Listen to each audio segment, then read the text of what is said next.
당시는 신천지 총회장이 동성서행이라는 것을 4차까지 완료한 시점이었는데요. 동성서행은 동쪽에서 이루어진 것을 서쪽에 가서 전한다라는 뜻이에요. 동쪽에서 이루어진 게 뭐겠어요? 계시록의 실상이 우리나라에서 이루어졌고 그걸 서방에 알려야 한다면서 2012년부터 유럽 순방을 다니며 전파하고 있었어요. 무슨 선전 영상 같은 걸 보여줬는데 진짜로 해외 유명한 목회자들과 그들의 소감이나 인터뷰한 걸 보여줬는데 전부 신천지를 인정하는 듯한 모습을 성도들한테 보여줬어요. 당연히 아무것도 모르는 저희들은 그 영상을 보면서 놀랐고 위에서는 이 사람들이 흰물이라면서 이 역사 환손이 얼마 안 남았다면서 제사장이 되기 위해 열심히 하라고 엄청나게 채찍질하는 분위기였어요.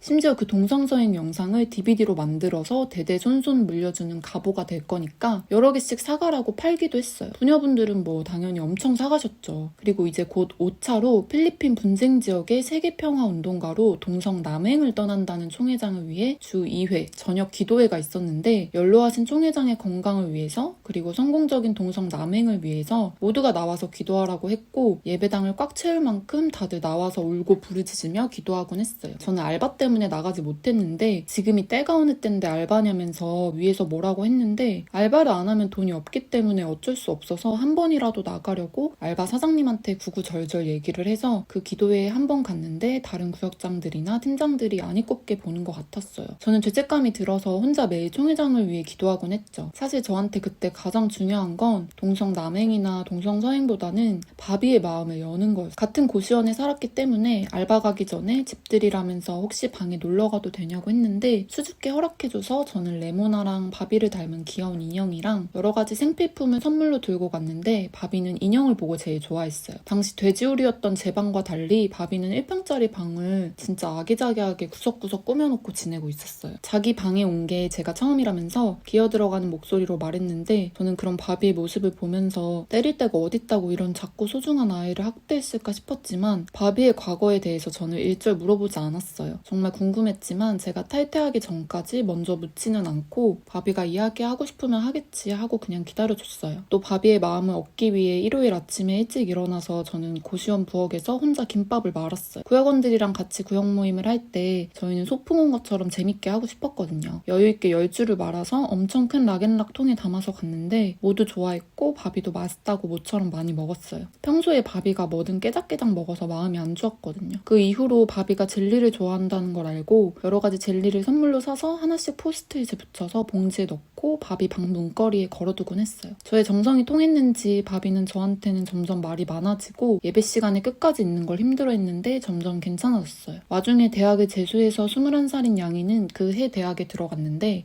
강의 시간표 좀 짜달라고 해서 저는 그것도 짜주고 동아리 같은 것도 어떤 걸 선택할지 도움을 주고 거기서 포교 대상자를 좀 많이 만들려고 했죠. 그리고 서울 야고보 지파 성전 건물 지하에 PC방이 있었거든요.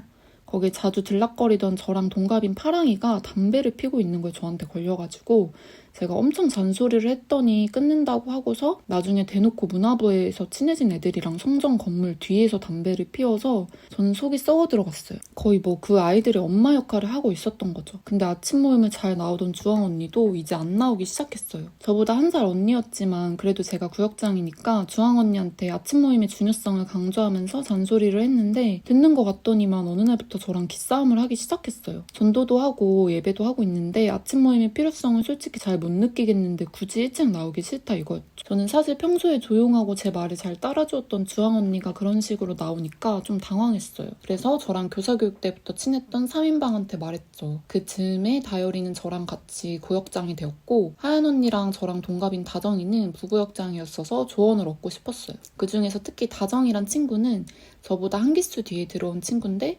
사람이 서글서글하고 정말 다정한데 심지어 저랑 생일도 같아서 저랑 금방 친해졌고 죽이 잘 맞아서 저희는 둘이 사귀냐는 말까지 나올 정도로 엄청 붙어 다녔어요. 무튼 다정이는 자기가 주황 언니랑 좀 친해져 보겠다고 하고 진짜 그 다음날부터 제가 트러블이 있는 주황 언니나 아지한테 볼 때마다 인사도 하고 조금씩 말도 걸고 웃으면서 소통하기 시작했어요. 워낙 누구하고도 빨리 친해질 정도로 사교성도 좋고 사람이 서글서글해서 아무도 그런 다정이를 부담 부담스러워하거나 싫어하지 않았어요. 진짜 순수한 친구였거든요. 직속 구역장인 제가 뭐라 하거나 잔소리하는 것보다 사실 아무런 이해관계가 없는 그런 친구가 한마디 해주는 게 더 효과가 좋을 때가 많았거든요. 그런 다정이가 저는 항상 너무 고마웠어요. 제가 신경을 안 써도 문제를 안 일으키고 알아서 혼자 잘하는 구역원은 빨강 언니랑 1살 어린 남색이밖에 없었어요. 밥이랑 아지는 예배 출석만 잘해도 다행이었고 구역 모임까지 하고 가면 감사한 지경이었으니까요. 근데 어찌된 일인지 귀여운 막내 보라는 교회도 활발하게 나오는데 전도를 너무 무서워해서 몇 번 말해도 진행할 생각이 전혀 없었어요. 그때 저는 이미 빨강 언니 대학 동기랑 양이 대학 동기의 교사 활동까지 병행하고 있어서 정말 정신이 없고 너무 바빴어요. 양이의 동기는 진도를 몇 번 나가자마자 눈치를 채서 잠수를 탔고 빨강 언니 동기는 저보다 나이가 많았는데 저는 나이까지 속이면서 진도를 계속 나갔는데 결국 센터를 거절해서 실패했어요. 저는 이런 애로사항을 또 다정이나 하연 언니랑 다열이한테 말했죠. 진심 어린 공감과 애정으로 제 얘기를 들어주는 다정이와는 달리 하연 언니랑 다열이는 저에게 어둠의 세계를 가르쳐줬는데요. 원래 저는 기성교회에서 술 마시는 걸 금지해서 그때까지 술을 한 번도 마셔본 적이 없었는데 신천지에서는 기성교회에서 성경의 율법이라고 금기시하는 술이나 혼전순결 같은 걸 낡은 노예의 관습이라면서 비판했거든요. 그렇다고 또 개방적으로 열려있는 건 아니고 사명자끼리 모여서 술 먹고 사건 사고가 일어난 경우가 많았어서 그러지 말라고 경고가 내려온 정도였어요. 근데 하연 언니랑 다열이는 당시 저 같은 FM 스타일이 아니고 굉장히 프리스타일이었어요. 그래서 우리가 신앙생활을 열심히 하는데 들키지만 않으면 괜찮다 주의였죠. 그래서 술을 마시면 큰일 나는 줄 알았던 당시에 저를 끌고 가서 한 잔은 괜찮다면서 알코올의 효능을 알게 해준 사람들이었죠. 실제로 그 후에도 위에서 또 말도 안 되는 명령이 내려오면 저희끼리 모여서 술 마시고 스트레스를 풀고 그랬어요. 그게 비밀이었기 때문에 저희 셋은 더 친해지고 돈독해졌죠. 그렇게 시간이 지나고 한여름이 됐을 때는 바비가 완전히 괜찮아졌어요. 저한테 언니라고 부르면서 수다를 떠는 건 기본이고 이제 구역원들한테도 목소리는 여전히 작지만 말도 잘하고 잘 웃고 시선도 잘 바라봤어요. 저는 진짜 아기를 양육하는 보호자처럼 뿌듯함을 느꼈죠. 근데 그 무렵 제 몸에 이제 이상이 생기기 시작했는데요. 한여름 땡볕이었는데 현기증이 나는 거예요. 예배 가서 출석 인증을 하려는데 코피가 나서 결국 흰 블라우스에 피가 많이 묻어서 무슨 범죄 피해자처럼 보였는데 그 모습을 예배 봉사자분들이 보시고는 카메라에 잡힐 수 있으니까 뒷자리에 가서 앉으라고 했어요. 이후에 저는 생전 처음으로 약국에서 비타민이랑 마그네슘을 챙겨 먹었어요. 아무래도 강도 높은 알바와 신천지 전일 생활에 잠을 못 자니까 몸이 더 이상 못 버티고 신호를 보내는 것 같았어요. 그 와중에 결국 파랑이는 저한테 자기가 원래 연기의 꿈이 있었는데 문화부에 가서 연극 활동을 하고 싶다면서 저를 너무 좋아하지만 문화부에 가고 싶다고 보내달라며 진지하게 말을 하는 거예요. 전 좀 서운했지만 평소 장난기 많던 파랑이의 진심이 느껴져서 팀장님과 지역장님의 허락을 받고 파랑이를 문화부로 보내줬죠. 이후에 파랑이는 신천지 연극 활동을 하면서 행복해 보였고 오히려 이전보다 더 교회에 자주 나와서 저는 문화부에 보낸 게 잘한 결정이었다고 생각했어요. 그리고 이제 다시 구역원이 8명이 되었으니까 조금 수월하겠다 생각했는데 갑자기 그날 예배가 끝나고 제가 아는 대학부 구역장님 2분이